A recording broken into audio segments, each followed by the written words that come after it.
Long before the sun crested the horizon, the Paleolithic world was already stirring. It didn't begin with an alarm clock or the gentle ping of a smartphone. It started with wind, sharp, cold, and insistent, or maybe with the guttural cough of a nearby sleeper. That's how you knew it was time to wake. Not because you wanted to, but because the world didn't care whether you were ready. Imagine this. Your bed is the earth, maybe layered with dried grass if you were lucky, or stretched animal hides that smelled of age and blood. Privacy? A concept reserved for future civilizations. You slept next to family, friends, and anyone else in your tribe, huddled close not for sentiment but for heat. Everyone heard everything. Someone snoring, someone dreaming, someone shifting under a cracked sky. The fire was the first priority. It always was. If the flames had flickered into ash overnight, someone had to fix that. Fast. No fire meant cold, darkness, and vulnerability. It meant predators sniffing around the camp and biting insects eager to sample your blood. Restarting the fire wasn't just a task, it was a ritual of patience, skill, and sheer persistence. 2 sticks, dry moss, and hope. That was your morning routine. Once the fire danced back to life, the group exhaled and the rhythm of survival resumed. Next came the tools. Knives, spears, scrapers. They weren't optional accessories, they were life itself. Every blade needed to be sharp. Every spear needed balance.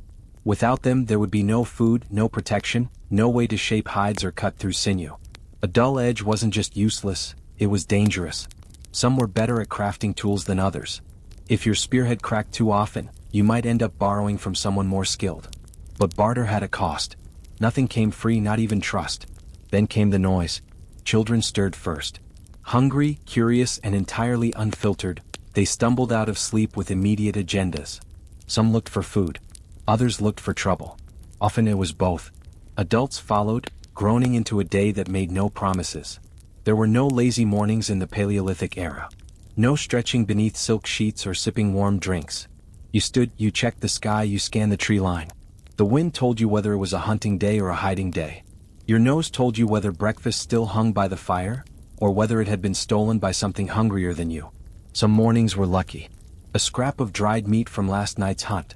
A few berries stashed high and out of reach of nimble fingers. Maybe even a leftover root you'd forgotten about in the pouch slung beside your makeshift bed. Most mornings weren't. Then you foraged, dug for roots, eyed the bushes for signs of fruit, scanned the horizon for anything edible that wouldn't bite back. Edibility wasn't a matter of taste, it was survival. If it didn't make you sick and if you could chew it, you ate it. Meanwhile, someone checked the traps. If you were lucky, a rabbit twitched inside one.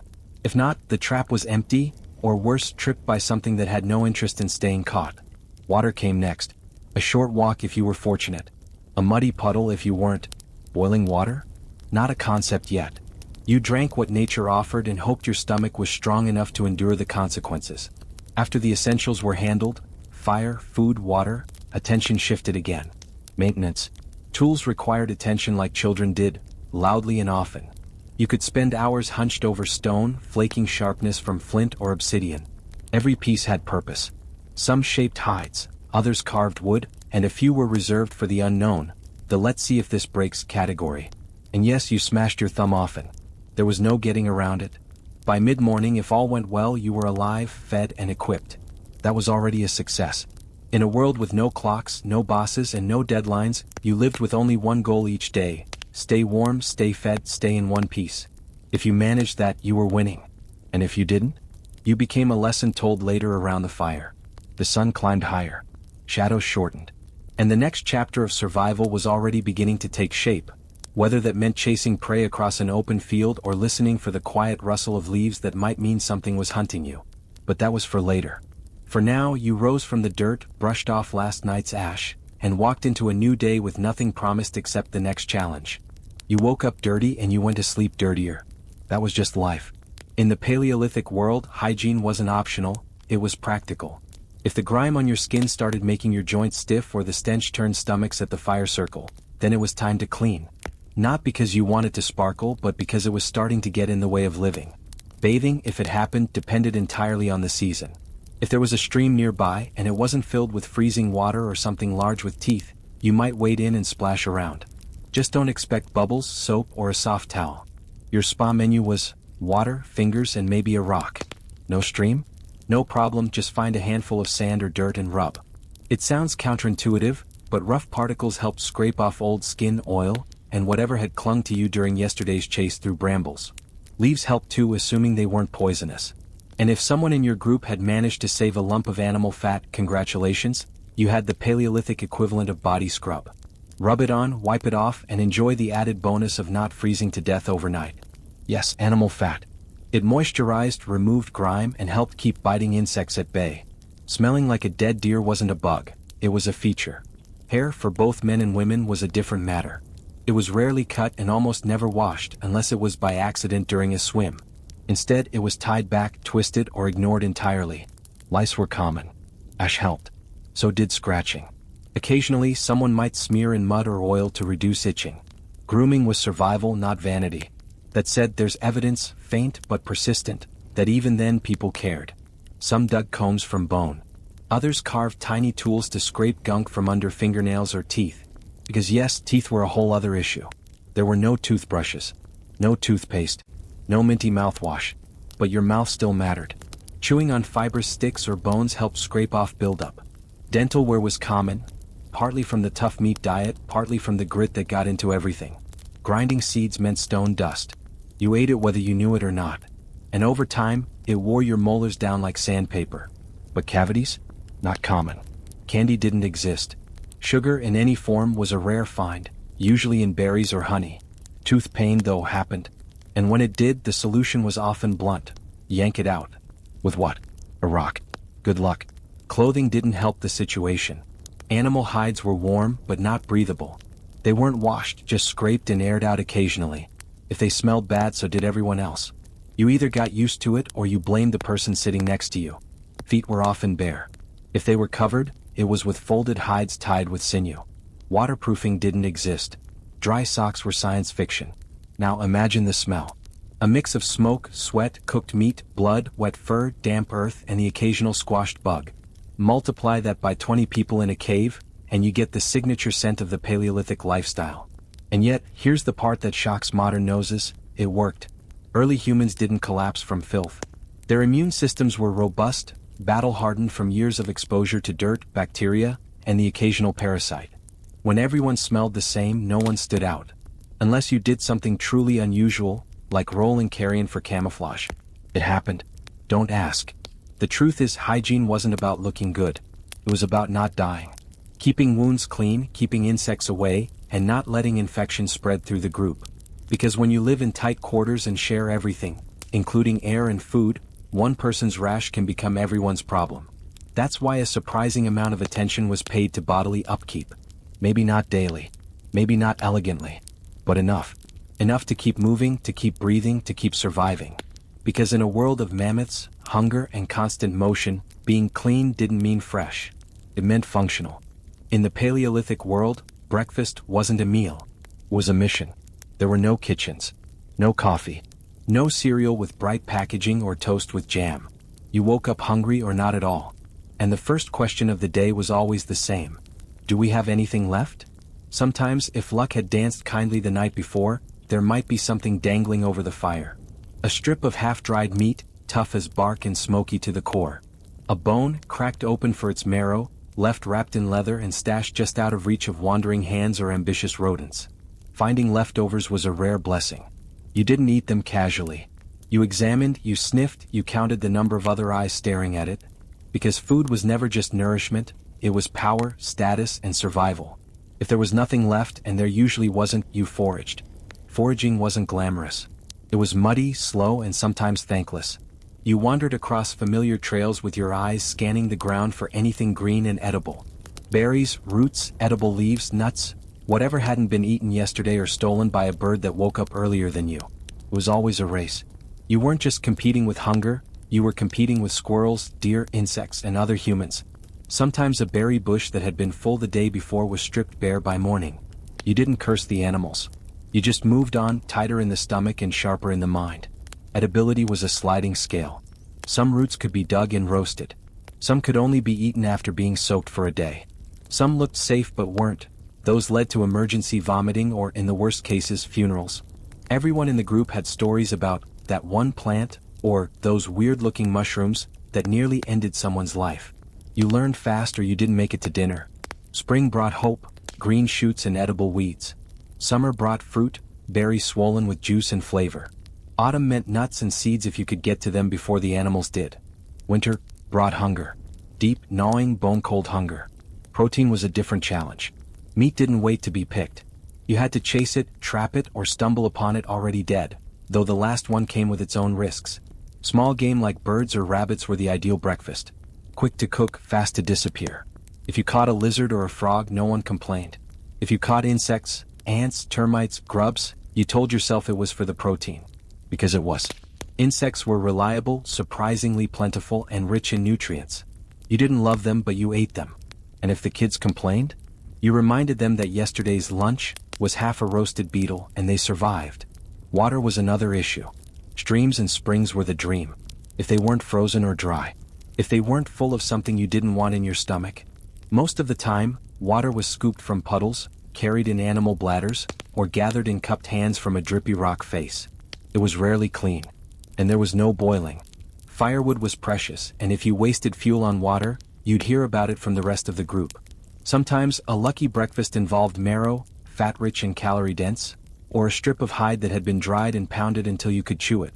Technically edible, eventually digestible, and better than nothing. But most mornings you went with nothing. You learned not to complain. Complaining burned energy, and energy was food. The only real rule was, if you found something and you had enough to share, you did, within limits. Parents gave to children. Friends helped each other. But generosity had boundaries. Food wasn't kindness. It was currency.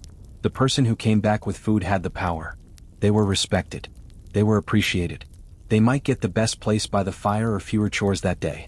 But they also had responsibility. If you brought food, you were part of the reason the group stayed alive. And in the Paleolithic world, staying alive was the measure of success. So breakfast wasn't a time of rest. It was an hour, or 2 or 3, of movement, desperation, quiet bargaining with nature, and an occasional surprise when you reached into a hole in the dirt and pulled out something that didn't immediately squirm. If you ate, the day could begin. If you didn't, the day still began.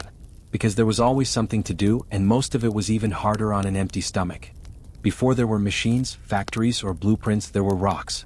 And the right rock could mean the difference between a full belly and a fatal mistake. In the Paleolithic world, tools weren't accessories. They were survival incarnate, sharp edges carved from stone, bone, or anything that could cut, scrape, split, or pierce. There were no backups. No storage rooms. If your spear tip snapped during a hunt, you didn't file a complaint. You sat down and made another one. Fast. But making a good tool wasn't easy. It started with the hunt, not for food but for materials. You needed stone, but not just any stone. You needed something brittle in just the right way. Flint was ideal. Obsidian, if you lived near volcanic ground, was a luxury. Smooth, glass-like, and lethally sharp. Finding these stones meant walking, testing, breaking, and listening.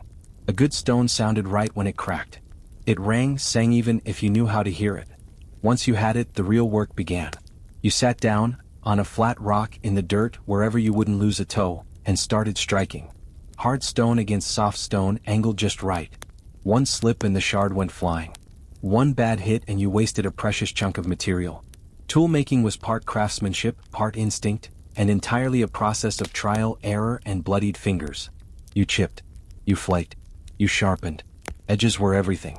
Some tools were made for slicing meat, others for scraping hides. Some split bone for marrow. Others shaped wood or dug into earth. The rock with a handle wasn't a joke. It was a revolution. Tying stone to stick using sinew or twisted bark was the Paleolithic version of a breakthrough patent. And it worked. But tools wore down quickly. Every edge dulled. Every handle snapped. Every tool you loved betrayed you eventually. That's why you were always making new ones. Sharpening old ones. Testing weights. Swapping designs. Sitting beside someone who was just a little better than you and pretending you weren't copying their technique. Not everyone was good at it. But the people who were? They had status. If someone in your group could nap a perfectly balanced spearhead in 10 minutes, they became popular fast. Hunters borrowed from them. Foragers traded with them. And their name carried weight, because a sharp edge could save your life. Toolkits were more than useful. They were personal. You guarded them. You stored them in bundles of leather, wrapped tight against the elements. Losing your tools was like losing your voice. It made you dependent. Vulnerable. And it meant hours, even days spent catching back up, assuming you survived long enough to try. Sometimes people stole tools. No one liked to talk about it, but it happened. If someone dropped their kit or left it too close to the communal fire, it might disappear. Accusations weren't shouted. Just long stares, and the quiet understanding that in a world without locks, your only security was reputation. Bone tools also emerged. Lighter, more flexible, ideal for delicate tasks like shaping feathers or crafting thread from sinew. Bone needles, tiny and exquisite, made it possible to stitch hides together tightly enough to hold back wind or rain. The inventiveness didn't stop. Someone somewhere tied feathers to a stick and called it a dart. Someone else hollowed out a horn and discovered they could amplify their voice. Every object had potential. Every broken piece could become something new. And that's the part we forget. These weren't mindless cavemen smashing rocks. These were engineers, designers, innovators. People with no formal language for what they were doing, just instinct, necessity, and relentless creativity. A single day's success could hinge on the edge of a blade. That meant if you weren't hunting or eating, you were sharpening, crafting, tinkering. You didn't wait until you needed a tool, you prepared it. Because in the Paleolithic world, when things went wrong, they went wrong fast. And if you reached for your knife and found nothing but a dull hunk of stone, that mistake might be your last. It didn't start with a roar. It started with silence. Long before the first spear was raised or the first foot crushed a twig, hunting began with watching. Stillness so complete that even the wind seemed to hesitate. Eyes scanned the treeline. Nostrils flared. Ears twitched at the faintest rustle in the underbrush. Because in the Paleolithic world, hunting wasn't a pastime. It was a full-scale survival operation. There were no supermarkets. No guaranteed meals. Meat was the jackpot, and getting it meant risking your life. You didn't go out alone. That was suicide. You moved in a group tightly knit and finely tuned. Hunters and trackers. Fast runners and rock throwers. One or two loudmouths who were better at shouting encouragement than hitting anything. And always someone watching the rear, because predators hunted too. The big prize? Mammoths, bison, wild horses. Creatures the size of small houses and just as ornery. Taking one down meant food for days, even weeks, if you preserved it right. It also meant prestige. The person who landed the killing blow didn't just eat first. They were admired. Fear. They might become the one people listened to when fire placement or shelter design was argued. But no large animal dies easily. Mammoths weren't lumbering pushovers. They were fast, terrifying, and deeply uninterested in being dinner. So the group planned carefully. Scouts went ahead, reading the earth for signs. Hoof prints, broken branches, disturbed brush. Others prepared rudimentary traps. Pits hidden by branches, choke points near cliffs, or narrow passes where escape was difficult. When the moment came, there was no ceremony. Just motion. Hunters rose from hiding with shouts and cries meant to spook the animal into panic.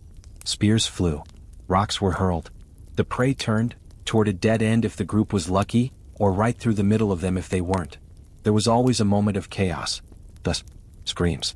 The thunder of hooves.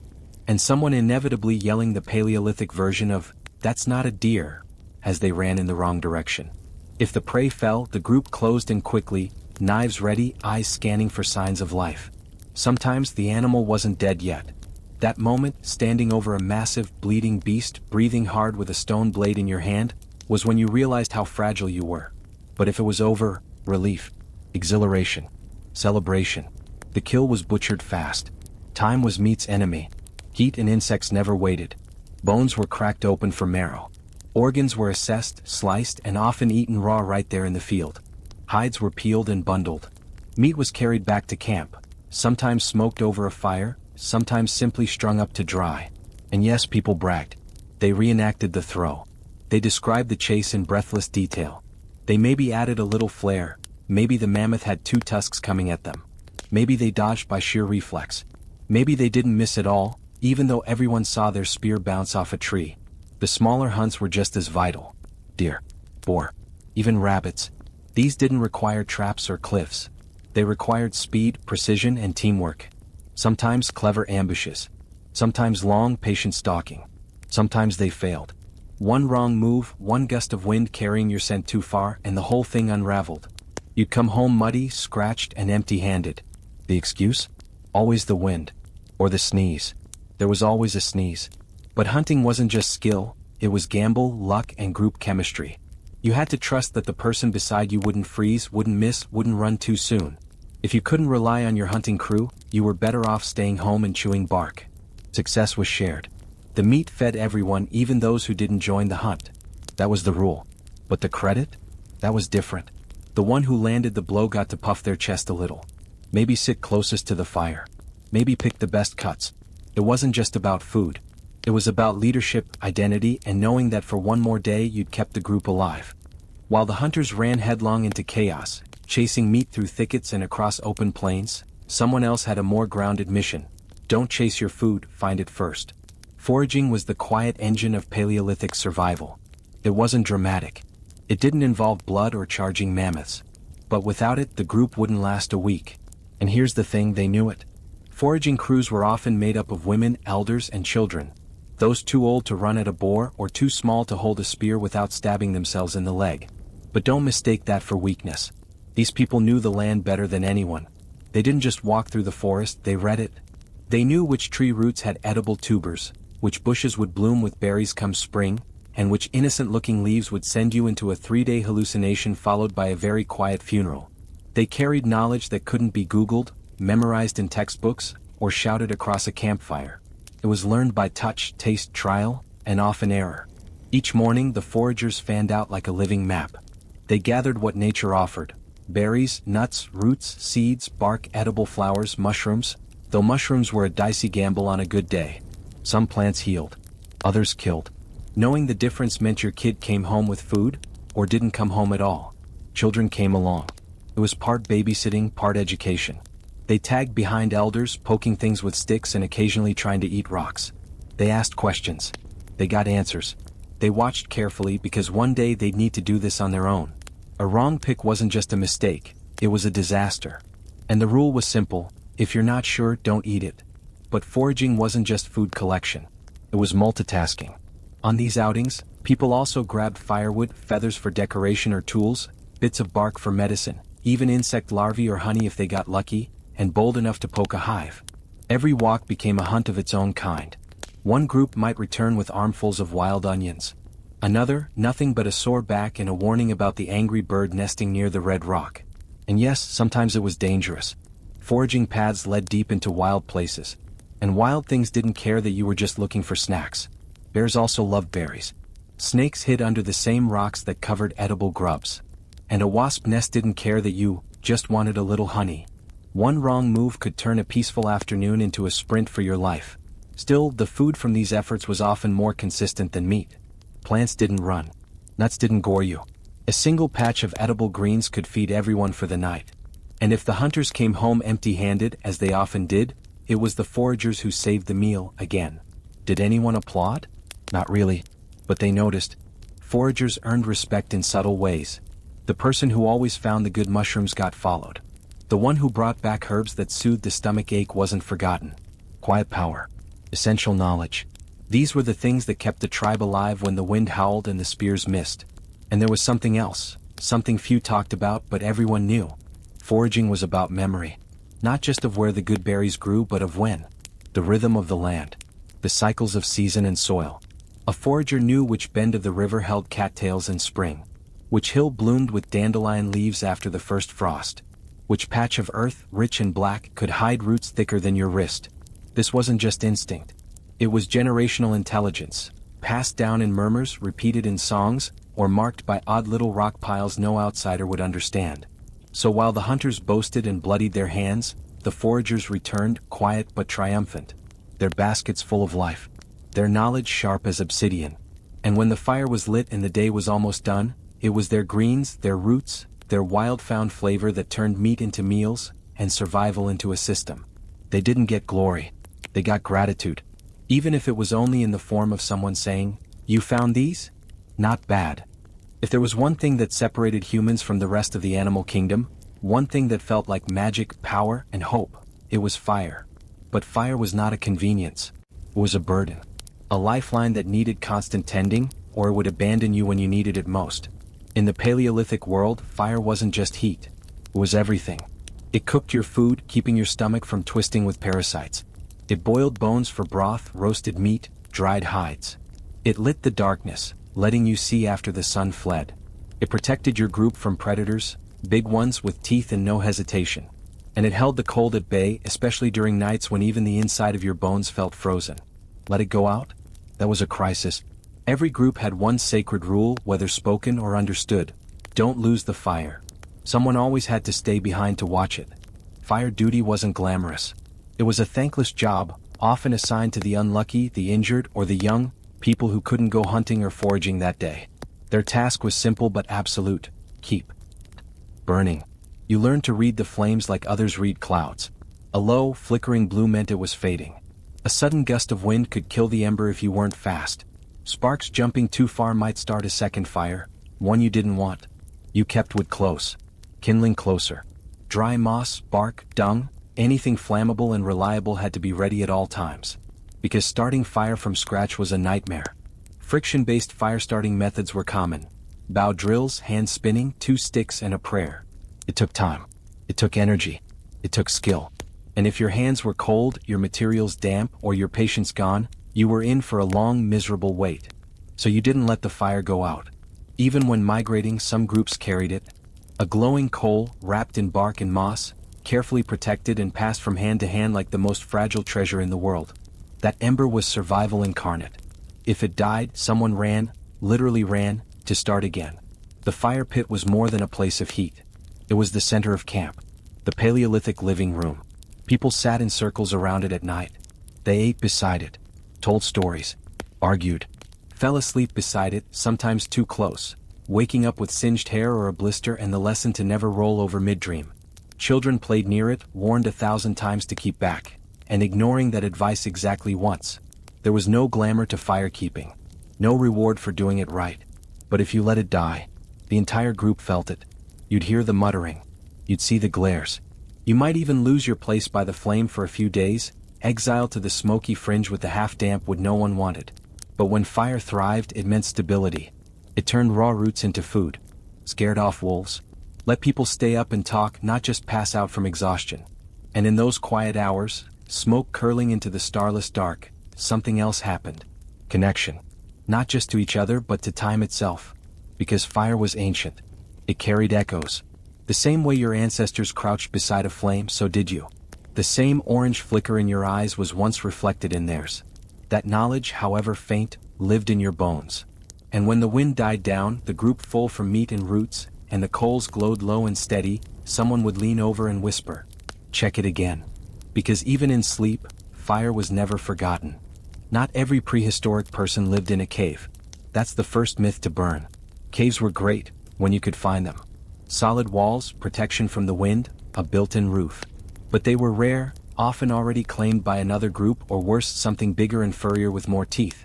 So most of the time, Paleolithic humans did what humans have always done best. They built. But forget about blueprints. There were no architects. No levels, no measurements, no debates over floor plans.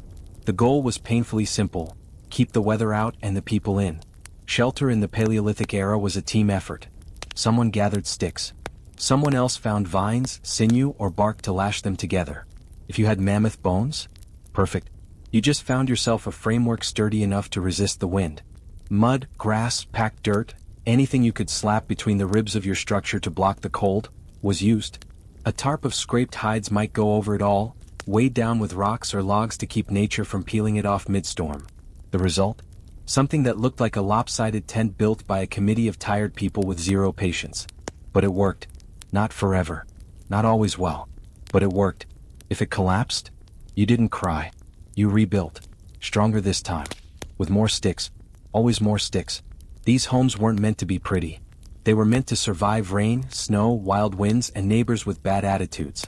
Some were seasonal, light summer huts that could be abandoned without tears. Others were winter shelters, reinforced and packed so tightly with mud and hides that you could almost imagine being warm inside. Almost. Inside there were no walls, no rooms, no privacy. The fire burned at the center. Your heater, your stove, your light, and your hazard. Smoke curled into the ceiling and sometimes back into your eyes. If you were lucky, there was a hole at the top for ventilation. If not, you coughed. Constantly. Furniture? Not really. A good flat rock to sit on. A heap of hides to sleep on. Maybe a pile of sticks in the corner for kindling. A bedroom was wherever you collapsed first. A closet was the pile of tools you didn't want anyone to borrow. Insulation came from layers. Of clothing. Of hides. Of other people. If you slept alone, you froze. If you slept by the fire, you roasted one side and froze the other. Comfort was relative. Shelter was a compromise. And still, there was something sacred about having a place to return to.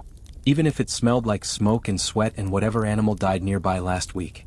Even if the walls sagged. Even if the roof leaked. It was yours. And it held stories.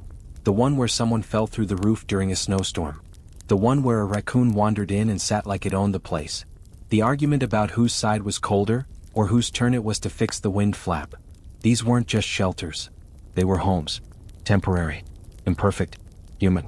And in a world where everything was wild, uncertain, and out to kill you, that little slouched bundle of sticks and skin was a fortress.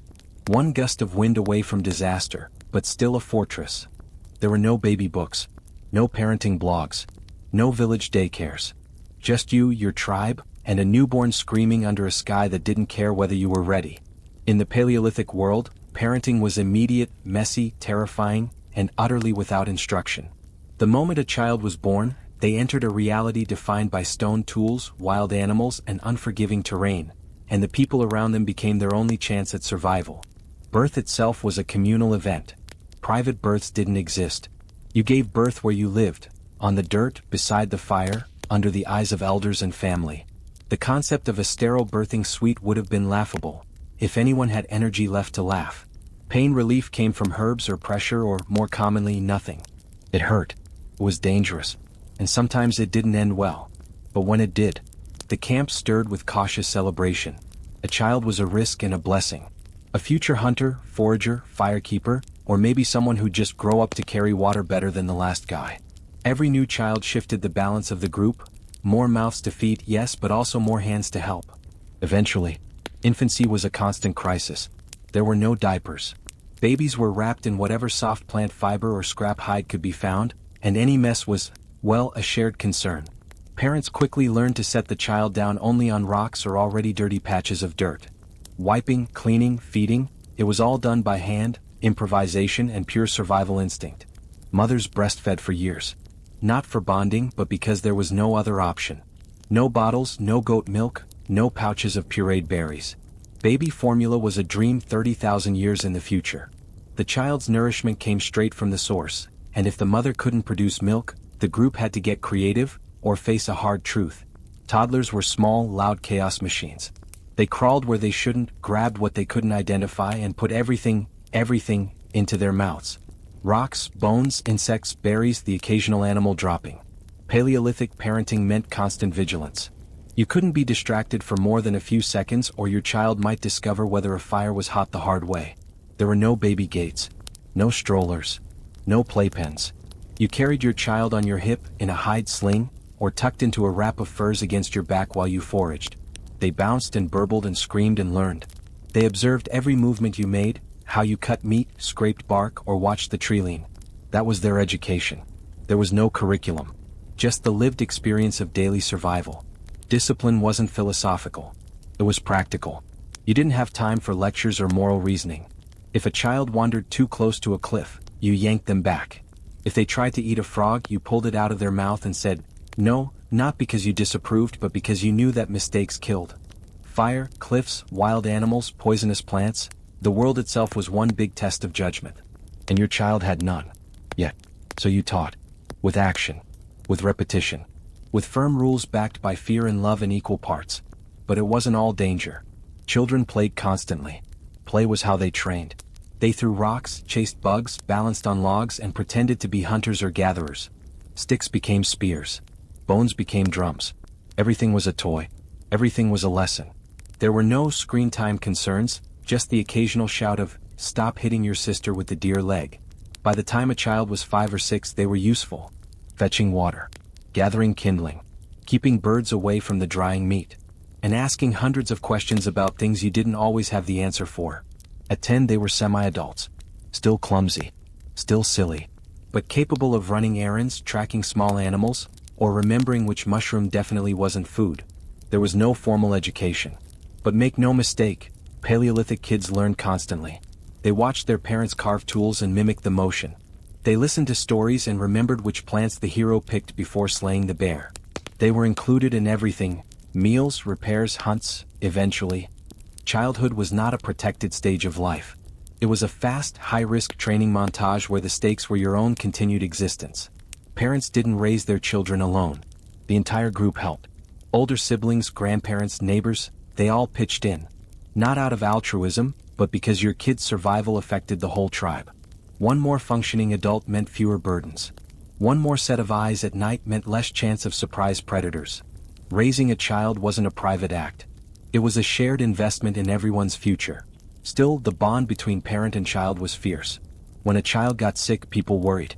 When a child got injured, people stopped what they were doing. There were no guarantees. Every infection, every fall, every rash could become something fatal. You celebrated the small wins. A first word, a steady walk, the day they finally threw a rock straight. And when night came and the fire crackled, and the children collapsed in piles of furs, dirt smudged and happy, the camp breathed easier.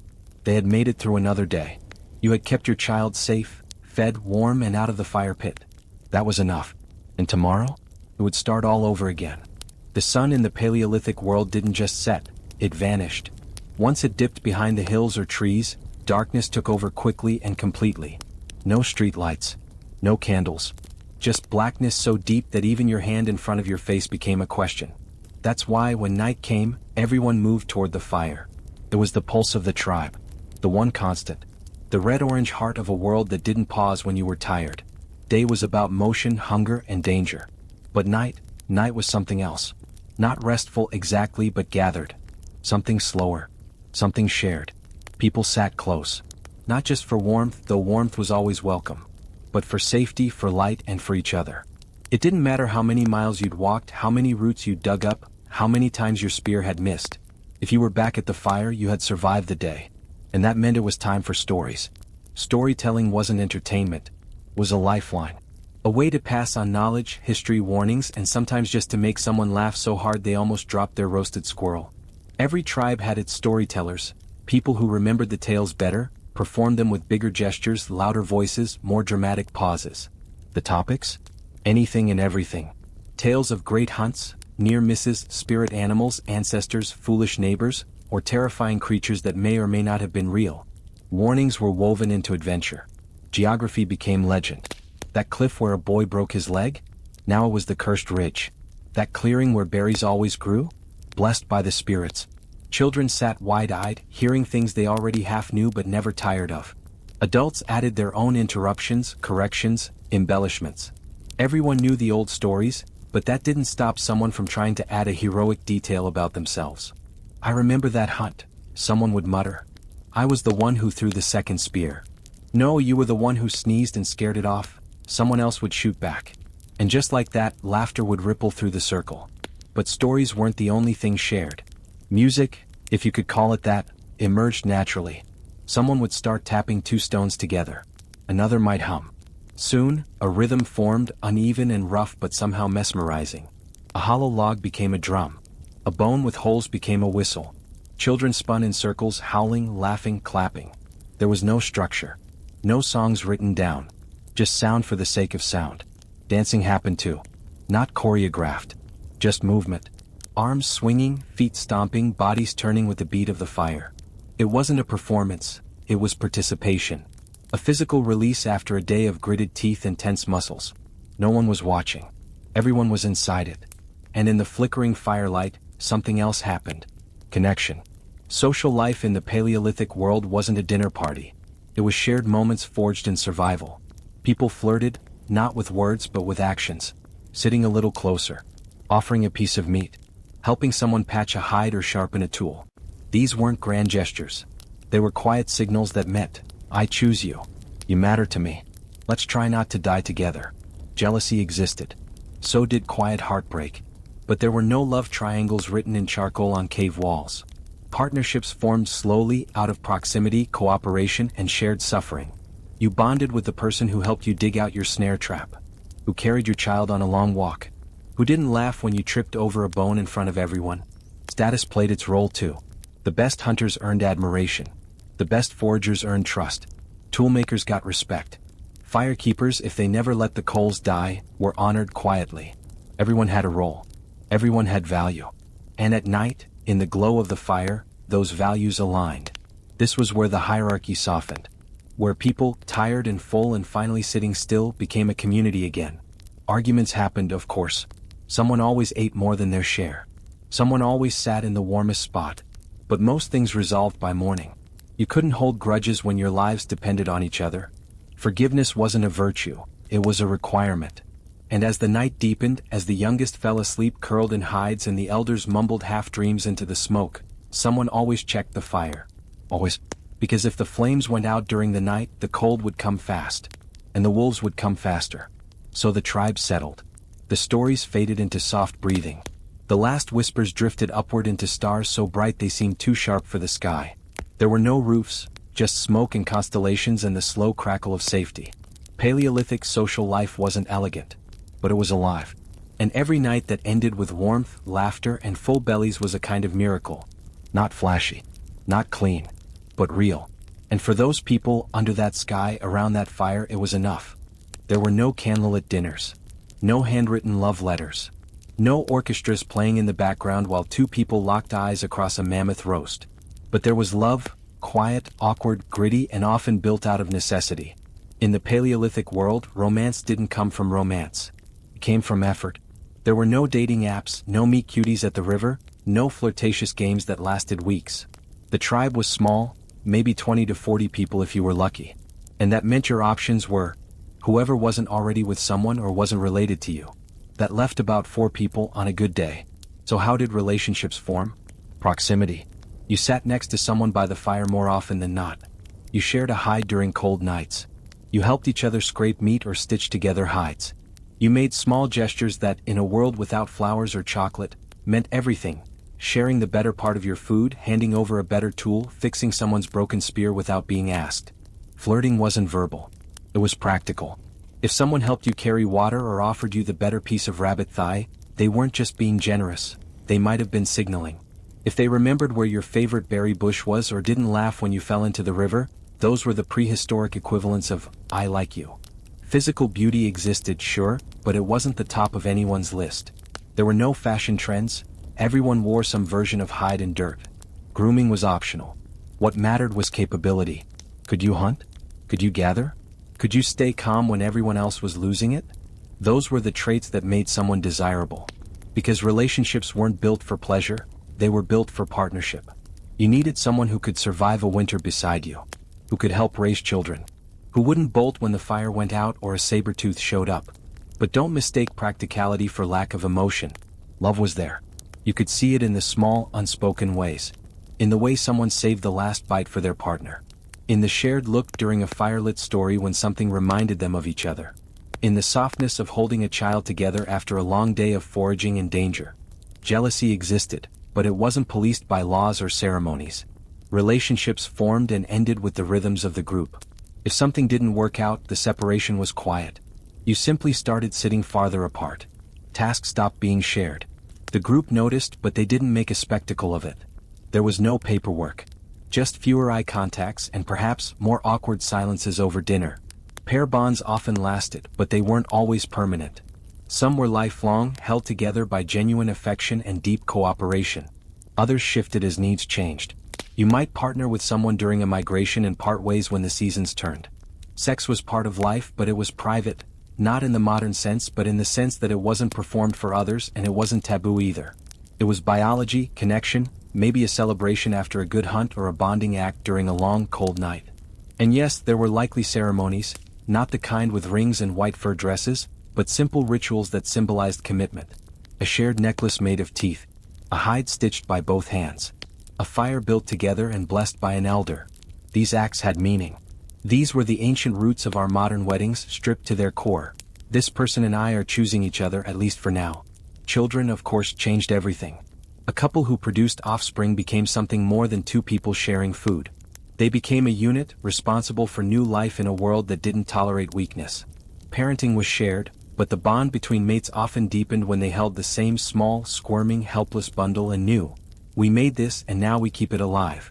But what happened when one half of a bond died? It happened often. Childbirth, injury, accident, illness. The Paleolithic world was not kind. In those moments, grief showed itself in familiar ways: withdrawal, silence, loss of appetite, sitting alone by the fire. But time, and the group, moved on. And eventually people did too. New partnerships formed. Not to forget the past but to honor the future. There were no monogamy laws. No religious mandates about who belonged to whom. But there was still loyalty, still affection, still deep bonds that shaped daily life. Even in a world defined by danger and impermanence, people found each other. They made homes within homes. They made space in the cold for shared warmth. Because the greatest resource in the Paleolithic world wasn't stone or fire or meat. It was each other.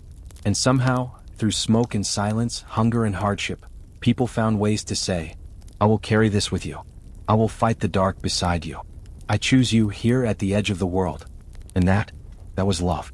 Before there were empires, before there were alphabets, before the word art even existed, humans were already reaching for something beyond survival. They were making marks, not for function, not for food, but for meaning.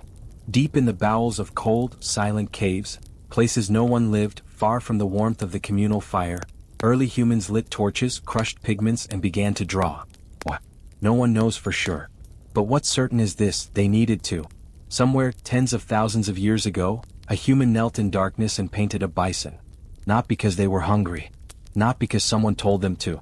But because something inside them whispered, "Remember this. Mark this. Say that you were here." These early cave paintings, like those in Lascaux and Chauvet in modern-day France, weren't scribbles or accidents. They had flow, motion, astonishing realism. Herds of animals galloped across the walls. Mammoths, horses, deer, wild boars. Some figures had multiple legs to show movement. Motion captured long before the idea of animation existed. And there were hands. So many hands.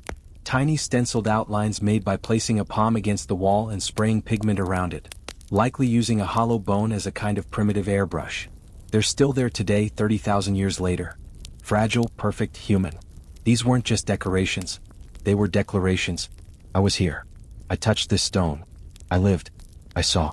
The artists used whatever they had: ground ochre for red, charcoal for black, crushed minerals for yellows and browns. The paint was mixed with water, animal fat, saliva, whatever made it stick. Brushes? Sometimes. But often they used their fingers or chewed sticks, or blew pigment directly from their mouths. The result? Primitive, yes, but powerful. Raw humanity preserved in stone. But here's the mystery: they didn't live in these caves. These places were hard to reach, deep, echoing chambers with dangerous footing. And yet they came anyway, again and again. Carrying torches, dragging pigments, painting in near silence. What? Some believe the paintings were religious, sacred rituals to summon good hunts or to honor animal spirits. Others think they were teaching tools, a way to pass on knowledge. This is what we hunt. This is how it moves. This one is dangerous. Still others say it was communication. A prehistoric form of storytelling. Maybe it was all of those things. Or maybe it was something simpler, more beautiful. The need to create. Because even after walking all day, after foraging or hunting, after stitching hides and scraping tools, someone still chose to spend their night painting in the dark. There was no audience. No applause. No currency. Just expression. Just art for its own sake. And it wasn't just painting. There were carvings. Figurines. Sculptures chipped from bone, antler, or stone. The Venus figurines, exaggerated female forms with large hips and breasts, have been found across Europe. Their purpose?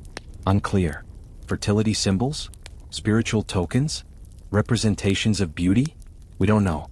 But they were held, carried, revered, and they were made. Music too found its voice. Flutes carved from bird bones. Rhythmic drumming on logs. Chanting. Humming.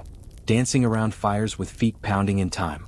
Instruments were rare, but rhythm was everywhere, echoing through caves, through bodies, through bones. Even children were involved. Tiny handprints. Small marks. Scratches and figures low on cave walls suggest that the young were taught not just how to survive, but how to express. Art wasn't elite. It was communal. It was ours. And what makes this astonishing isn't just that they made art, it's that it endured. The shelters crumbled. The fires went out. The tools turned to dust. But the paintings? Still there. Still waiting. Still whispering. A bison frozen mid-run. A handprint frozen midlife. A soul frozen in pigment and stone. The Paleolithic world was cold, brutal, relentless. And yet, humans paused. They created. They imagined. They told stories not just in words but in shapes, in color, in rhythm. Because even when surrounded by death and hunger, early humans needed beauty. They needed to connect, to belong, to leave something behind. Not for gods, not for legacy, but for the same reason we still draw, write, sing, and dance. To say we were here, and we felt something. You couldn't call a doctor in the Paleolithic world. There were no bandages and sterile wrappers. No pills. No antiseptic wipes or gauze. No emergency rooms. There was only pain, and your people's willingness to confront it. Injury and illness weren't occasional inconveniences. They were constant shadows. A simple cut could end you. A toothache could become fatal. A twisted ankle, a snake bite, a fever, you were one wrong moment away from joining the ancestors. And yet, early humans didn't give up. They treated. They healed. They learned. Medicine in the Paleolithic age was neither science nor superstition. It was a raw, desperate, evolving experiment, carried out with roots, bark, moss, spit, and whatever passed for bravery. The healers of the wild. Every tribe had someone. Not elected, not certified, but trusted. The person who seemed to know what to rub on a wound, what to feed to a feverish child, or what leaf definitely shouldn't be chewed unless you wanted visions of glowing bears. They were part herbalist, part guide, part mystic. We call them shamans now, though their real titles are long lost. They held knowledge passed down through generations, not through books but through whispered instruction, observation, and experience born of necessity. If someone got sick, they were summoned. And if someone died, they remembered what didn't work. Nature's cabinet. The Paleolithic pharmacy grew from the ground. Willow bark, now known to contain salicylic acid, the active ingredient in aspirin, was chewed to dull pain. Mosses and lichen were pressed into wounds. Herbs were brewed into bitter teas or stuffed into cheeks to numb gums. Charcoal, clay, ash, substances with absorption properties, were used to settle stomachs or draw out infections. Fat was used to seal wounds. Honey, when found, may have helped disinfect. But nothing was certain. The knowledge wasn't always perfect. Some treatments helped. Some harmed. And many were shaped as much by ritual as by chemistry. Because when your friend's leg was swelling, and you tried every route you knew, sometimes you turned to the spirits. The ritual of healing. Healing wasn't silent. It involved chants, smoke, touch, sometimes trances. The healer might wave herbs over a wound, not to disinfect it, but to drive out what they believed lived inside. Spirits, curses, shadows. They believed pain came from within, from something being off or invaded. And while that might seem primitive today, there was power in it. Because sometimes belief helped. It calmed the patient. It steadied the hand of the healer. It gathered the group around someone who might otherwise be left to suffer alone. That psychological comfort mattered. In a world without morphine, belief was often the only anesthetic available. Wounds and bones. If someone was cut, really cut, the treatment was simple. Clean it, if possible, wrap it in animal hide, moss, or bark, and hope. If it turned red, hot, and began to stink, that was infection. If the infection spread, that was death. But surprisingly, not everyone died. Archaeologists have found skeletons with healed fractures, broken legs that knit back together, skull injuries that show signs of survival. That meant care. Someone fed that person, protected them, helped them move until their body did the rest. Rest was medicine. So was touch. So was being worth saving. Broken bones were splinted with sticks or tightly bound with cord. Sometimes the fix worked. Sometimes it didn't, and someone walked with a limp for the rest of their life. But walking at all meant the group had helped. Because alone, a broken leg was a death sentence. Teeth and torment. Toothaches were hell.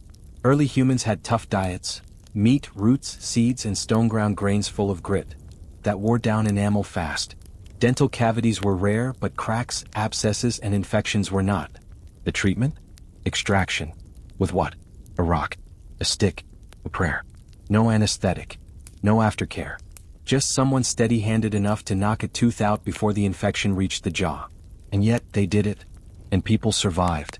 Madness and mystery. Not every sickness was physical. A person who stopped eating. Who screamed in the night. Who walked into the forest and didn't come back. These things weren't labeled mental illness.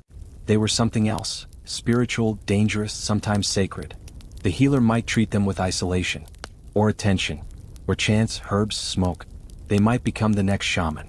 or be gently kept from wandering off cliffs. The line between madness and mysticism was thin, and some walked it all their lives. Luck, loss, and legacy. Make no mistake, people still died. Children. Mothers in childbirth. Hunters who stepped wrong. Foragers who ate the wrong route. Fevers, infections, and things no one understood. A headache that became a seizure. A stomach pain that turned into death. And when someone died, the group gathered. They didn't bury them quickly. Death was an event. A body might be painted, wrapped, burnt, buried with their tools. Stories were told. Grief was shared. The group felt smaller, colder for a while. But they remembered what the dead had taught. That plant they used. That thing they said before the end. The way they reacted to the root they chewed.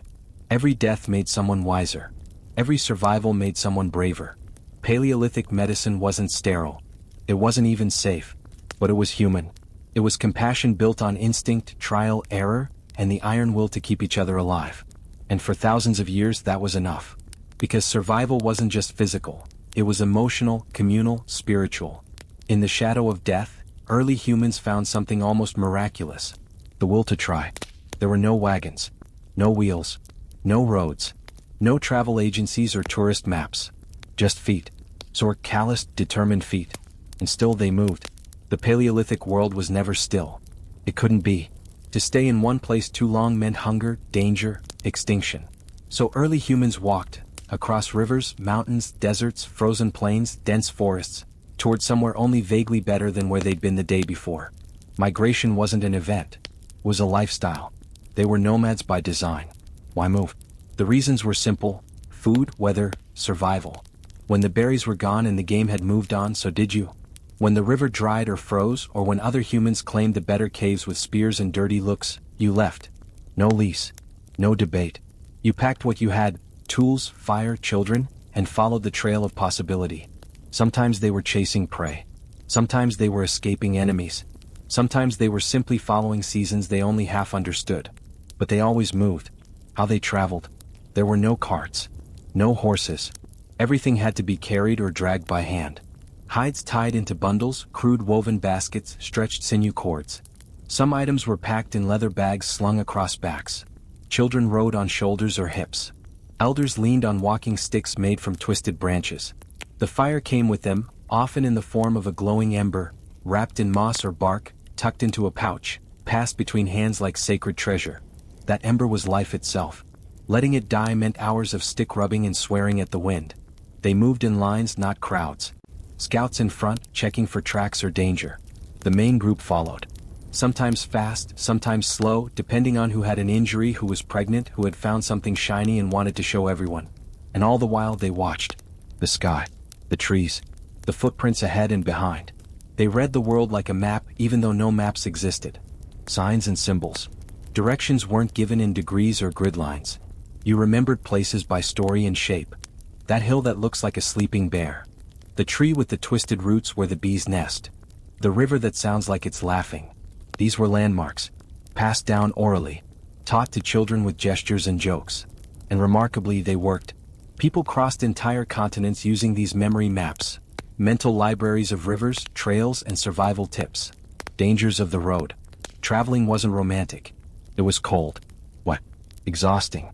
Full of blisters, bites, and boredom. There was no check-in at nightfall. You stopped when the group agreed, or when you physically couldn't go further. You built a quick shelter, dug a hole for waste, stoked the ember, and hoped no predators had followed the smell of your drying meat. If someone got injured, the group slowed. If someone fell too far behind, hard choices had to be made. There were river crossings that swept people away. Cliffs that tempted tired feet. Blizzards that turned the world white and merciless. And rival groups that didn't wave politely as you passed. You survived by sticking close, moving quiet, and keeping your tools sharp. Across the earth. And yet, despite every obstacle, they spread. From Africa, humans fanned outward. North. Into the Middle East, across Asia. Some followed herds into Europe. Others followed the coastlines into India, Southeast Asia, even Australia. Ice Age land bridges connected continents that are now oceans apart. Eventually, they crossed into the Americas. On foot. Let that sink in. They walked into places no one had ever seen before, guided by instinct, pattern, hope, and the relentless push to see what's over that next ridge. They didn't know they were changing history. They didn't know they were populating a planet. They just knew they needed to move forward. And they left traces. Footprints fossilized in ancient mud. Campsites buried beneath layers of wind-blown time. Charcoal from their fires, bone shards from their meals, tools left beside the skeletons of animals now extinct. They crossed mountains no one named. They slept beneath stars that watched silently as always. And they kept going. The spirit of the wanderer. There was no destination. No finish line. Only the movement itself, the eternal act of not staying put. Migration wasn't a phase.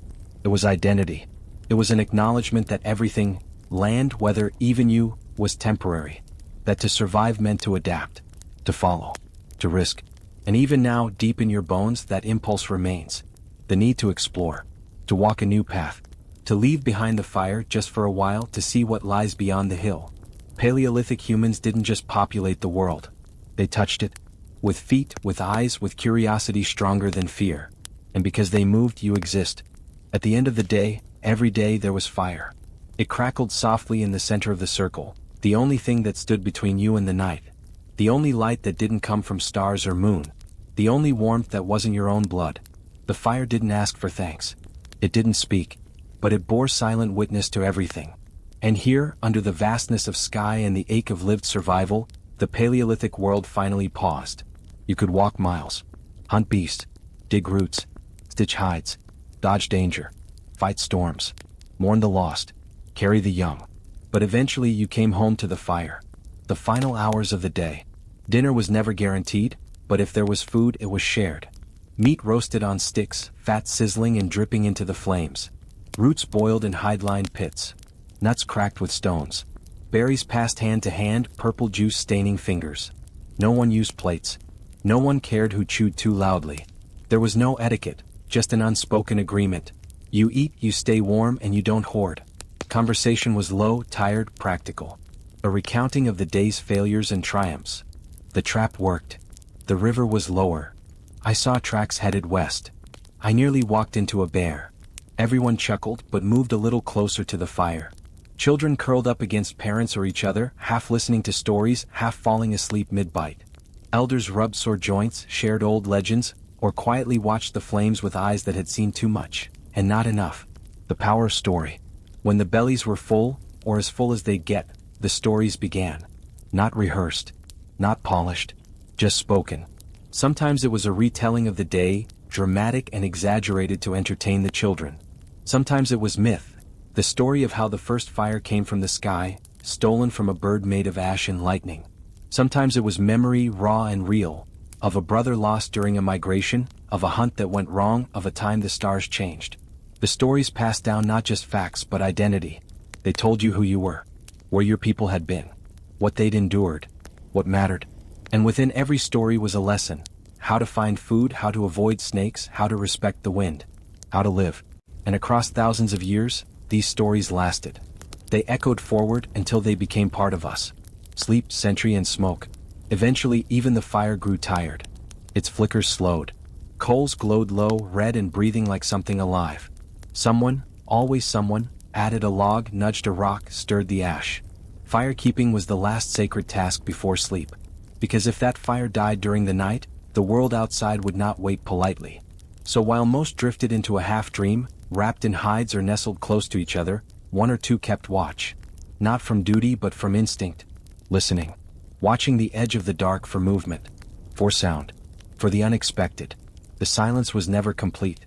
There was breathing. Snoring. The faint pop of a coal. The rustle of wind against the trees. The night was alive in its own quiet way, and you learned to read its moods like an old friend. And as sleep claimed the camp, the fire continued to burn, small but stubborn. What it meant to be human. In this final light it becomes clear.